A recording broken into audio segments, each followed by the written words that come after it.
সুন্দরবনের সার্বিক নিরাপত্তা নিশ্চিতকরণ, বনদস্যু দমন, জীববৈচিত্র্য সংরক্ষণ, মোংলা বন্দরের সার্বিক নিরাপত্তা বজায় রাখা সহ উপকূলীয় অঞ্চলে অবৈধ কার্যক্রম ও অনুপ্রবেশ প্রতিরোধে সর্বোচ্চ পেশাদারিত্ব, সতর্কতা ও কঠোর অবস্থানে থেকে নিরলসভাবে দায়িত্ব পালন করে যাচ্ছে বাংলাদেশ কোস্টগার্ড পশ্চিম জোন। বর্তমান সরকারের দিক নির্দেশনায় সুন্দরবন অঞ্চলে সক্রিয় সকল জলদস্যু, বনদস্যু বাহিনী নির্মূল এবং উপকূলীয় অঞ্চলে সাধারণ জেলে, বাওয়ালি, মোয়ালি ও বনজীবীদের সুন্দরবনের অবস্থানকালীন এবং জীবিকা নির্বাহকালীন নিরাপত্তা নিশ্চিতকরণের লক্ষ্যে বাংলাদেশ কোস্টগার্ডের নেতৃত্বে operation restore piece in Sundarban এবং অপারেশন ম্যানগ্রোভ শিল্ড নামে দুটো বিশেষ অভিযান পরিচালিত হচ্ছে। গত 12 ফেব্রুয়ারি 2026 হতে অদ্যাবধি 42টি দেশি বিদেশি আগ্নেয়াস্ত্র, 10 রাউন্ড তাজা গোলা, 250 রাউন্ড তাজা কার্তুজ, 93 রাউন্ড ফাঁকা কার্তুজ, 194 রাউন্ড এয়ারগান গোলা, একটি ককটেল, একটি টেলিস্কোপ এবং 2টি ওয়াকিটকি সহ 39 জন বনদস্যুকে আটক করা হয়।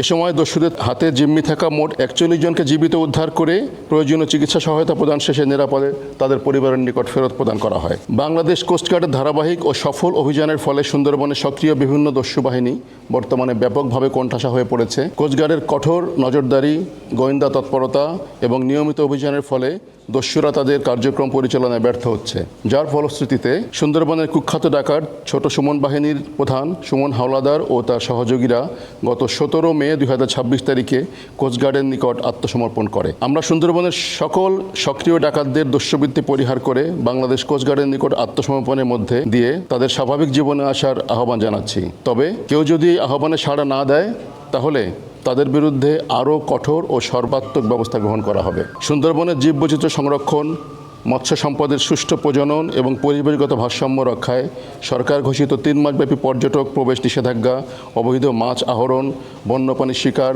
ও বনজ সম্পদ পাচার প্রতিরোধে বাংলাদেশ কোস্টগার্ড নিরলসভাবে কাজ করে যাচ্ছে। প্রয়োজনে নৌবাহিনী, র্যাব, পুলিশ, বন বিভাগ এবং অন্যান্য আইনশৃঙ্খলা রক্ষাকারী বাহিনীর সমন্বয়ে যৌথ অভিযান পরিচালনার মাধ্যমে বিশ্বের বৃহত্তম ম্যানগ্রোভ বন, সুন্দরবনের পরিবেশ, জীববৈচিত্র্য ও প্রাকৃতিক সম্পদ সংরক্ষণে কার্যকর সুরক্ষা নিশ্চিত করা হচ্ছে। সুন্দরবনের নিরাপত্তার পাশাপাশি দেশের দ্বিতীয় বৃহত্তম সমুদ্র বন্দর মোংলা বন্দরের নিরাপত্তা নিশ্চিত করতেও বাংলাদেশ কোস্টগার্ড নিবিড়ভাবে কাজ করে যাচ্ছে। টহল, বন্দর চ্যানেল ও নৌপথে সার্বক্ষণিক নজরদারি এবং বাংলাদেশ ভারত নৌ প্রোটোকল রুটে জাহাজ চলাচলের নিরাপত্তা নিশ্চিত করার মাধ্যমে মোংলা বন্দরের কার্যক্রম সচল, নিরাপদ ও গতিশীল রাখা সম্ভব হচ্ছে। ফলে দেশের বৈদেশিক বাণিজ্য নির্বিঘ্ন রাখা এবং অর্থনৈতিক কর্মকাণ্ডের ধারাবাহিকতা বজায় রাখতে সহায়ক পরিবেশ সৃষ্টি হচ্ছে। একই সাথে দেশের সমুদ্র সীমা, উপকূলীয় অঞ্চল ও নদী তীরবর্তী সীমান্ত এলাকায় অবৈধ পুশিন প্রতিরোধে বাংলাদেশ কোস্টগার্ড সর্বোচ্চ সতর্ক অবস্থানে রয়েছে। এ লক্ষ্যে অন্যান্য আইন শৃঙ্খলা রক্ষাকারী বাহিনী ও স্থানীয় প্রশাসনের সঙ্গে সমন্বয় করে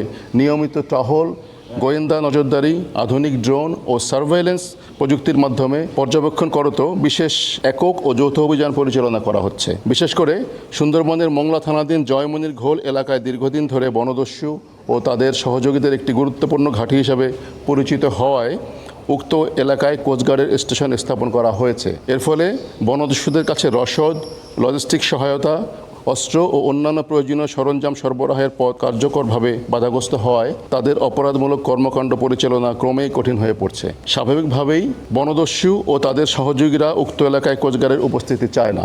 এরই প্রেক্ষিতে গত 11 জুন 2026 তারিখে জয়মনির ঘোল এলাকায় অবস্থিত কোস্টগার্ড স্টেশনে একদল দুর্বৃত্ত অতর্কিত হামলা ও ভাঙচুর চালায়। এতে দায়িত্বে পালনরত কয়েকজন কোস্টগার্ড সদস্য আহত হন। পরিস্থিতি নিয়ন্ত্রণে আনতে কোস্টগার্ড প্রয়োজনীয় ব্যবস্থা গ্রহণ করেছে এবং ঘটনার প্রকৃত কারণ উদ্ঘাটনে যৌথ অভিযান পরিচালনা করছে। একই সাথে ঘটনার সঙ্গে জড়িত ব্যক্তিদের শনাক্ত ও আইনের আওতায় আনতে প্রয়োজনীয় ব্যবস্থা গ্রহণ করা হচ্ছে। তবে কোনো ধরনের অপপ্রচার, গুজব ও উদ্দেশ্য প্রণোদিত প্রচারণাই বাংলাদেশ কোস্টগার্ডের দায়িত্ব পালনের অঙ্গীকার থেকে বিচ্যুত করতে পারবে না। আইন ও রাষ্ট্রীয় স্বার্থে পরিচালিত কার্যক্রম ভবিষ্যতেও একই দৃঢ়তা ও পেশাদারিত্বের সঙ্গে অব্যাহত থাকবে। এ ব্যাপারে আপনাদের সকলের সহযোগিতা একান্তভাবে কাম্য। বাংলাদেশ কোস্টগার্ড সুন্দরবন, উপকূলীয় অঞ্চল, দেশের সমুদ্র সীমার নিরাপত্তা নিশ্চিত সহ দেশের সার্বভৌমত্ব ও সীমান্ত নিরাপত্তা রক্ষায় বদ্ধপরিকর। দেশের প্রাকৃতিক সম্পদ, পরিবেশ, অর্থনীতি এবং জনগণের নিরাপত্তার স্বার্থে ভবিষ্যতেও এ ধরনের অভিযান ও নিরাপত্তামূলক কার্যক্রম অব্যাহত থাকবে।